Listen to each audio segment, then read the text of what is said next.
माई बाप, एक रोटी का टुकड़ा दे दो। 3 दिन से पेट में अन्न का दाना नहीं गया। अरे राम रे राम, मेरी कमर टूट रही है। कोई तो दया करो इस लाचार पर। माधव की नजर उस भिखारी पर पड़ी। उसे कुछ जाना पहचाना सा लगा और वह उसके पास आया। अरे ये क्या, सेठ करोड़ीमल जी, आप इस हाल में? ये भगवान, ये मैंने क्या देख लिया? मालिक, आप यहाँ दरवाजे पर भीख मांग रहे हैं?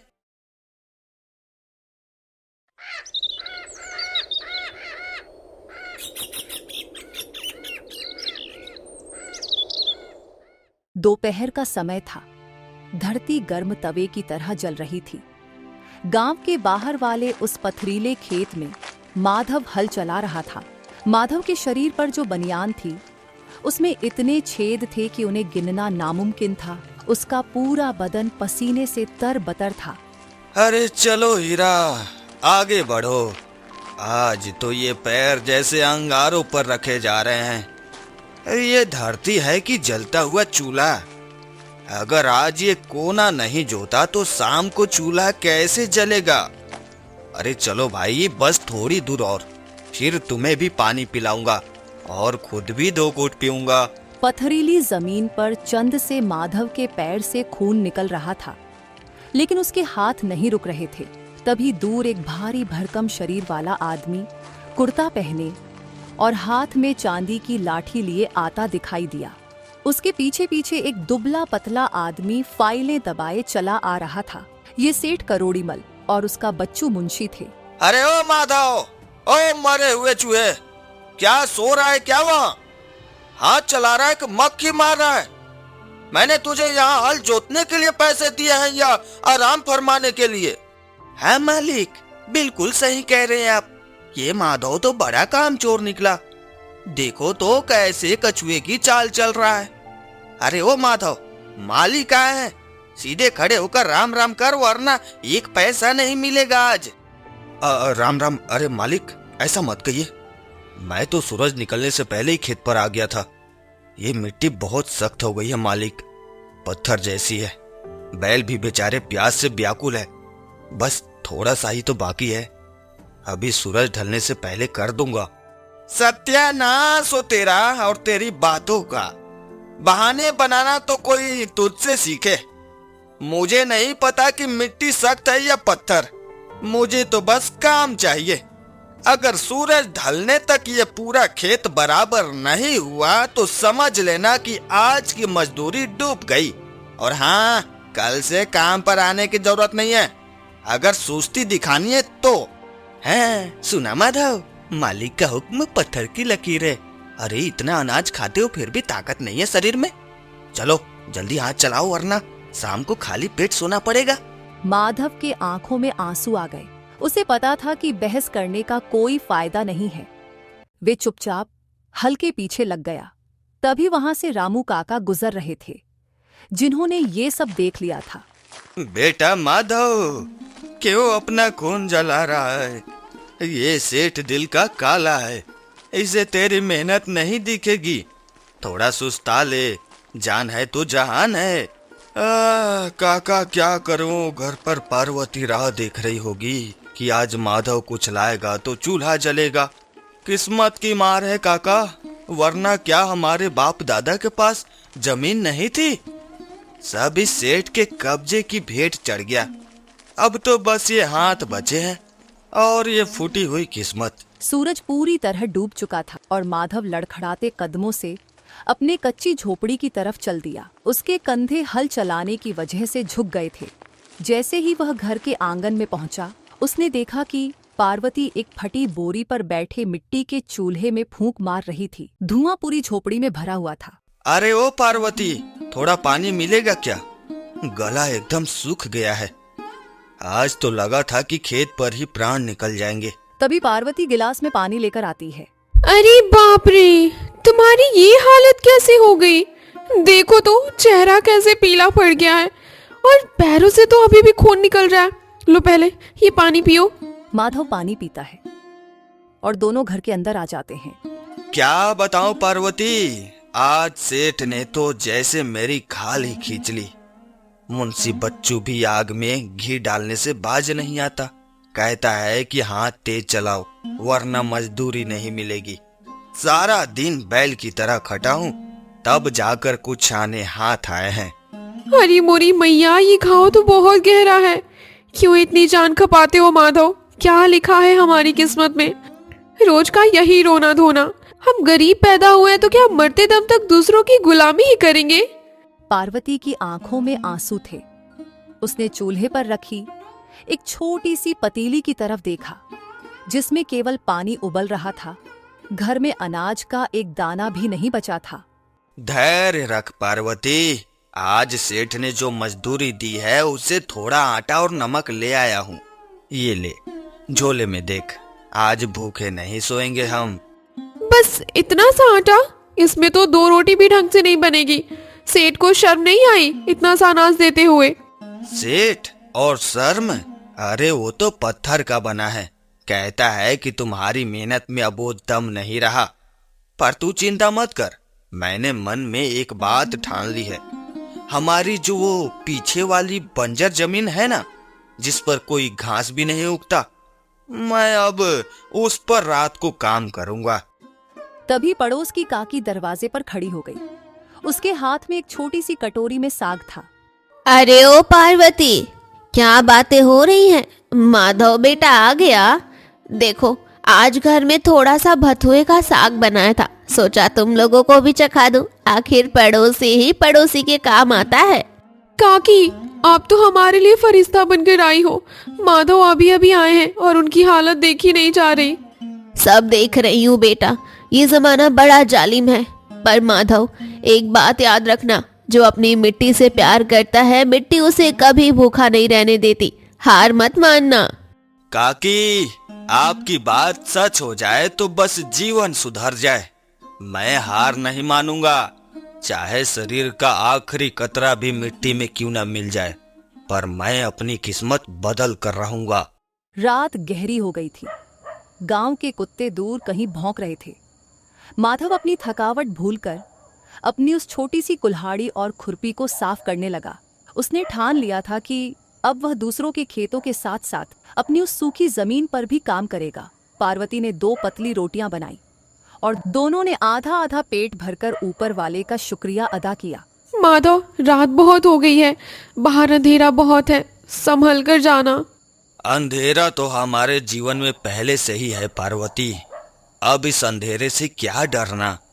तू सो जा, मैं बस थोड़ी देर में उस बंजर खेत की झाड़ियां साफ करके आता हूँ। कल से वहां काम करना शुरू करना है।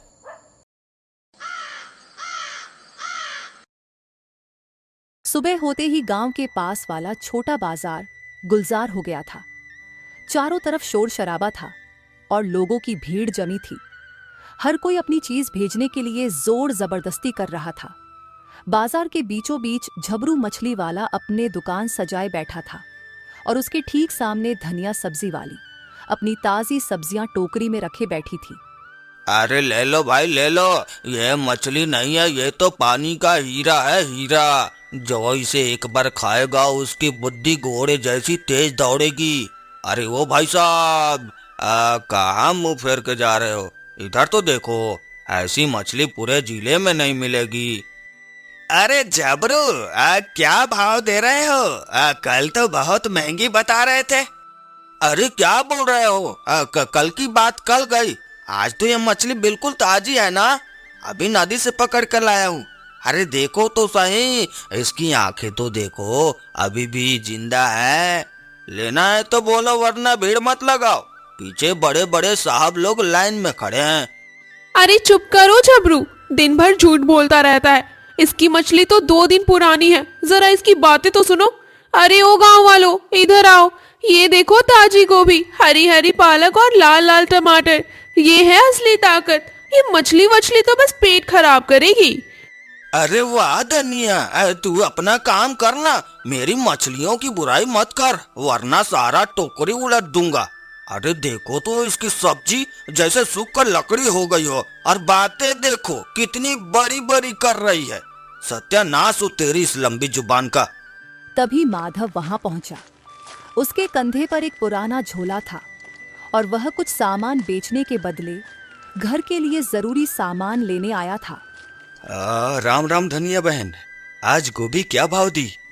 थोड़ा सस्ता लगाना, आज जेब में पैसे कम है और घर पर पार्वती राह देख रही है।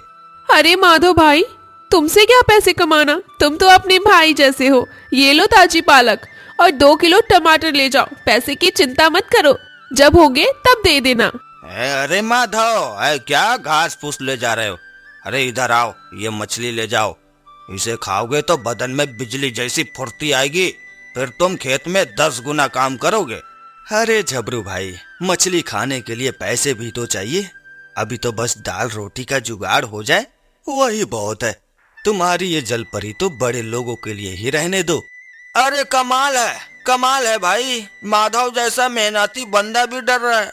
अरे मोरी मैया, अगर आज तुमने ये मछली नहीं ली तो समझो मेरा बोन ही खराब हो गया। अरे हटो मुच्चल आदमी, मेरी मछलियों को छू मत, पहले पैसे निकाल फिर हाथ लगा। देख रहे हो माधव भाई, इसकी जुबान कैंची की तरह चलती है, ये झबरू सबको पागल बनाता है। तुम अपनी ये सब्जी लो और चुपचाप घर जाओ, इसके चक्कर में मत पड़ो। सही कह रही हो धनिया बहन। झबरू भाई, तुम्हारी बातें तो बड़ी जोरदार है, पर आज मेरी किस्मत में बस ये सब्जी ही लिखी है। अरे जाओ जाओ, सबके सब ऐसे ही है, आज का सारा काम खराब कर दिया इस धनिया ने। अरे ले लो ताजी मछली, जो खाए वो राजा बन जाए, जो ना खाए वो पछता है। माधव सब्जी लेकर वापस अपने घर की ओर चल देता है। माधव के घर पहुंचते ही बिजली कड़कने लगी। देखते ही देखते अचानक ऐसी मूसलाधार बारिश शुरू हुई कि मानो बादल फट गए हों। पूरे गांव में हाहाकार मच गया। नदी का पानी बढ़ने लगा और पानी खेतों की मेढ़ तोड़ देकर बस्ती में घुसने लगा। पार्वती, ओ पार्वती, जल्दी बाहर निकल, अपनी कुदाल और वो पुरानी बोरी उठा, पानी हमारे बंजर वाले खेत की तरफ बढ़ रहा है। अगर आज मेड़ टूट गई तो हमारी मेहनत मिट्टी में मिल जाएगी। हे भगवान, ये कैसी प्रलय आ गई आज। चलो माधव, मैं पीछे पीछे आ रही हूँ, तुम चिंता मत करो, भगवान हमारी मेहनत बेकार नहीं जाने देंगे। पार्वती और माधव दोनों अपने खेत पहुंच जाते हैं और खेत की मेढ़ का पानी रोकने का कोशिश करते हैं। अरे इतनी तेज हवा है कि खड़ा होना भी मुश्किल हो रहा है। दूसरी तरफ सेठ करोड़ीमल की हवेली में मातम जैसा सन्नाटा छा गया था। उसके आलीशान गोदाम में पानी घुसने लगा था, जहां हजारों क्विंटल अनाज भरा हुआ था। अरे रे रे रे रे, सत्यानाश हो गया। अरे मुंशी, ओ बच्चू, कहाँ मर गया तू रे? देख जाकर गोदाम का क्या हाल है, मेरा अनाज सारा भीग रहा है। अरे ये तो करोड़ों का नुकसान हो जाएगा रे। तभी मुंशी बच्चू भागता हुआ आ जाता है।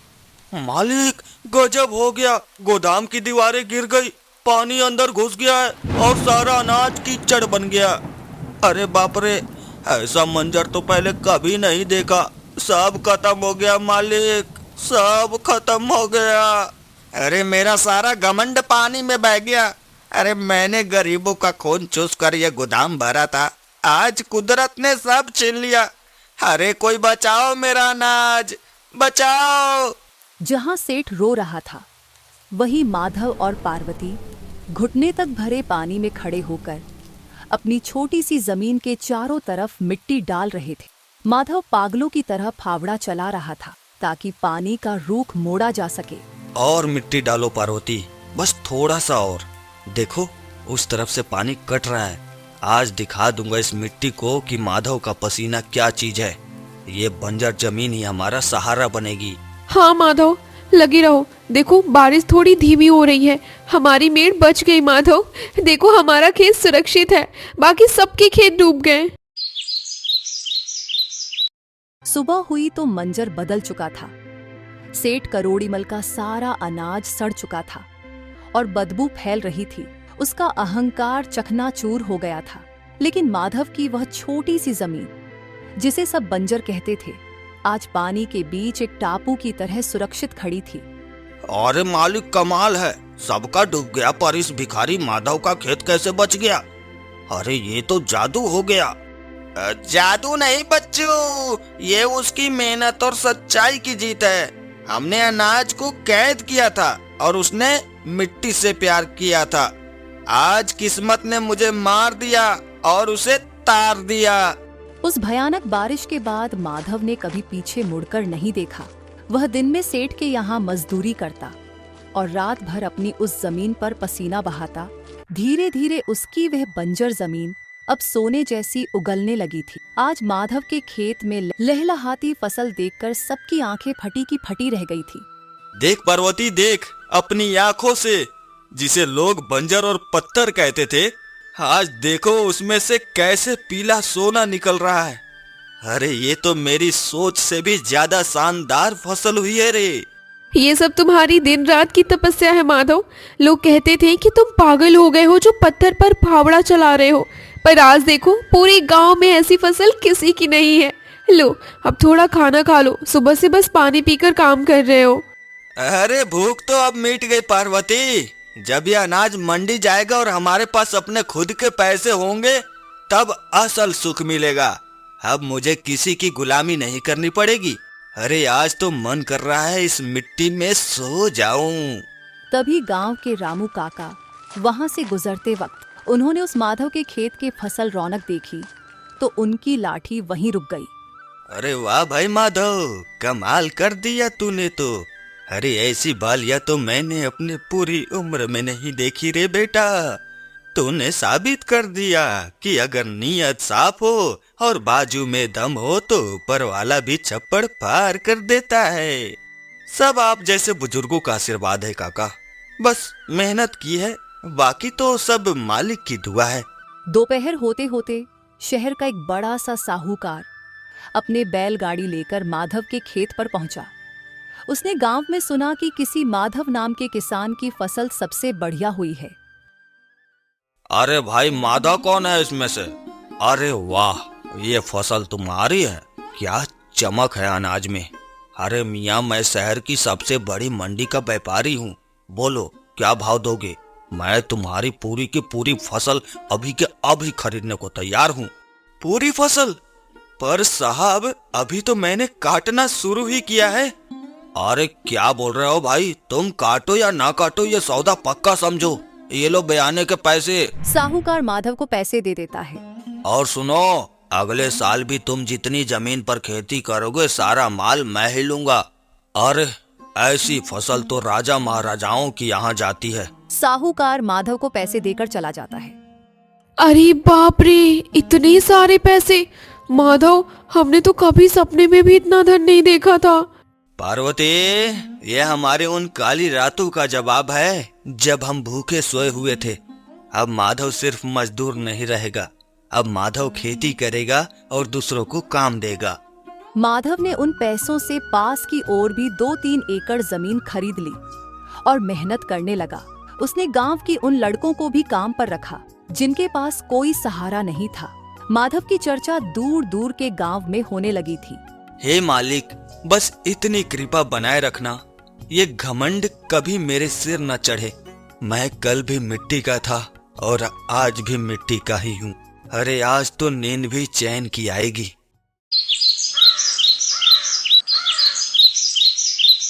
पांच साल बीत चुके थे। आज गांव के सबसे ऊंची हवेली माधव की थी। अब उनके पास सैकड़ों एकड़ जमीन थी और उसके खेतों में काम करने के लिए सैकड़ों मजदूर भी थे। लेकिन माधव आज भी वही पुराना सीधा साधा इंसान था। वह आज भी सुबह उठकर खुद खेतों का चक्कर लगाता था। देख पार्वती, आज हमारे पास सब कुछ है। वो दिन याद है जब हम एक एक रोटी के लिए तरसते थे? आज ऊपर वाले ने इतना दिया है कि हम पूरे गांव का पेट भर सकते हैं। अरे कभी सोचा नहीं था कि यह बंजर मिट्टी हमें महल तक पहुंचा देगी। सच कहते हो माधव, ये सब तुम्हारी ईमानदारी का फल है। तुमने कभी किसी का बुरा नहीं चाहा। आज देखो, मंडी में सबसे पहले तुम्हारी फसल बिकती है और शहर के बड़े बड़े बाबू तुमसे हाथ मिलाने को तरसते हैं। आज तो हमारे आंगन में खुशियों की बरसात हो रही है। तभी माधव के हवेली में एक बूढ़ा आदमी आ जाता है। उसके कपड़े चीथड़े चीथड़े हो गए थे। उसके हाथ में एक फूटा हुआ कटोरा था और वह कांपती आवाज में भीख मांग रहा था। अरे कोई है? माई बाप, एक रोटी का टुकड़ा दे दो। 3 दिन से पेट में अन्न का दाना नहीं गया। अरे राम रे राम, मेरी कमर टूट रही है। कोई तो दया करो इस लाचार पर। माधव की नजर उस भिखारी पर पड़ी। उसे कुछ जाना पहचाना सा लगा और वह उसके पास आया। अरे ये क्या, सेठ करोड़ीमल जी, आप इस हाल में? हे भगवान, ये मैंने क्या देख लिया? मालिक, आप यहाँ दरवाजे पर भीख मांग रहे हैं? माधव बेटा, मैं वही पापी करोड़ीमल हूँ जिसे अपनी दौलत पर बड़ा घमंड था। उस रात की बाढ़ ने मेरा सब कुछ छीन लिया। गोदाम सड़े तो कर्ज चढ़ गया, जमीन बिक गई, घर बिक गया, और आज देखो मैं दर दर की ठोकरें खा रहा हूँ। तभी कुछ गांव के लोग सेठ करोड़ीमल को भीख मांगते हुए देखकर बोलते हैं, देखो भाई, जो कभी हाथी पर चलता था आज वो माधव के पैरों में पड़ा है। इसे कहते हैं भगवान का डंडा, जिसमें आवाज नहीं होती पर चोट बहुत बड़ी गहरी होती है। सेठ जी, ऐसा मत कहिए, आप मेरे मालिक रहे हैं। वक्त बुरा है, आप बुरे नहीं थे। पार्वती, ओ पार्वती, जल्दी आओ, सेठ जी के लिए थाली सजाओ और अंदर के कमरे में इनके रहने का इंतजाम करो। आज से सेठ जी हमारे साथ ही रहेंगे। नहीं माधव, मुझे शर्मिंदा मत कर। मैंने तुझे गालियां दी, तुझे भूखा रखा, तेरी मजदूरी मारी, और तू मुझे गले लगा रहा है। ये भगवान, इंसानियत तो तेरे अंदर है। मैं तो बस एक चलता फिरता मुर्दा था। आज मुझे समझ आया कि असली अमीर वो नहीं जिसके पास पैसा है, बल्कि वो है जिसका दिल बड़ा है। सेठ जी, हमारे यहाँ कोई छोटा बड़ा नहीं है। माधव ने हमेशा यही सिखाया है कि मेहनत से कमाओ और बांट कर खाओ। आइए, अब ये सब भूल जाइए। पूरे गांव वालों की आंखों में आंसू थे, ये देखकर कि कैसे एक मजदूर अपनी मेहनत के बल पर राजा बन गया और एक अहंकारी राजा अपनी कर्मों के कारण भिखारी बन गया। माधव ने अपनी मेहनत से न सिर्फ अपनी गरीबी दूर की, बल्कि अपनी दुश्मन को भी अपना बना लिया। सत्यानाश हो उस घमंड का जो इंसान को अंधा करते। हे मालिक, बस इतना ही मांगता हूँ कि मेरा पैर हमेशा जमीन पर रहे और ये हाथ हमेशा देने के लिए खुले रहे। मेहनत का फल मीठा होता है, ये आज सब ने देख लिया। समय बीतता गया और माधव की हवेली अब केवल एक मकान नहीं, बल्कि गांव के गरीबों के लिए एक सहारा बन गया था। माधव ने गांव में एक बड़ी धर्मशाला और पाठशाला बनवाया ताकि किसी भी गरीब का बच्चा पढ़ाई से वंचित न रहे। सेठ करोड़ीमल अब माधव के साथ ही रहते थे और हवेली के बगीचे की देखभाल करते थे। तभी माधव आ जाता है। राम राम सेठ जी, आज फूलों की रंगत बड़ी अच्छी लग रही है। आपने तो इस बगीचे को स्वर्ग बना दिया है। अरे इतनी मेहनत मत किया कीजिए, अब आपकी उम्र आराम करने की है। नहीं माधव, ये मेहनत ही तो है जिसने मुझे जीना सिखाया है। इतने सालों तक मैंने सिर्फ नोटों को गिना, पर इन फूलों की खुशबू और मिट्टी की ताकत को कभी नहीं समझा। तूने मुझे रहने को छत दी, खाने को रोटी दी, और सबसे बढ़कर मुझे मेरा खोया हुआ सम्मान वापस दिलाया। तभी गांव का एक छोटा सा बच्चा दौड़ता हुआ माधव के पास आता है और उसके पैर छूता है। माधव काका, पिताजी कहते हैं कि आप पहले बहुत गरीब थे, फिर आप इतने बड़े आदमी कैसे बन गए? क्या आपको कोई खजाना मिला था?